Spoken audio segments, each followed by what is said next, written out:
ডিম কারি তো তোমরা অনেকেই খেয়েছো, এইভাবে একবার বানিয়ে দেখো, বললে বিশ্বাস করবে না, খুব তাড়াতাড়ি হয়ে যায়। ডিম ভাজা সেদ্ধ এগুলো ছাড়াই ডিম কারি একদম রেডি।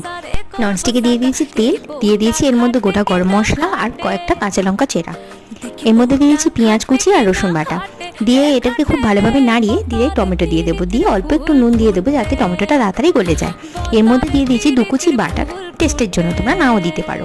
এরপর এটাকে খুব ভালোভাবে নাড়িয়ে নিয়ে এর মধ্যে দিয়ে দিচ্ছি আদা বাটা, একটু ভালোভাবে কষিয়ে নিয়ে এর মধ্যে যত রকম গুঁড়ো মশলা দিয়ে দেবো, দিয়ে দিচ্ছি লঙ্কা গুঁড়ো, হলুদ গুঁড়ো, জিরে গুঁড়ো আর একটু গরম মশলা গুঁড়ো।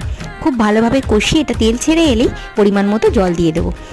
জলটা খুব ভালোভাবে ফুটে এলেই এখানেই আছে টুইস্ট, আমি বাটিতে একটা একটা করে ডিম ফাটিয়ে নিয়ে দিয়েছি, তোমরা চাইলে আলাদা করে ডিম পোচ ভেজে নিয়ে এর মধ্যে দিতে পারো। ব্যাস, এরপর একটু গরম মশলা গুঁড়ো দিয়েই নামিয়ে নিলেই ready poach style egg curry. কে কে বাড়িতে এইভাবে বানিয়েছো অবশ্যই জানিও, ভালো লাগলে শেয়ার করো, চ্যানেলটা সাবস্ক্রাইব করে দিও। Thank you.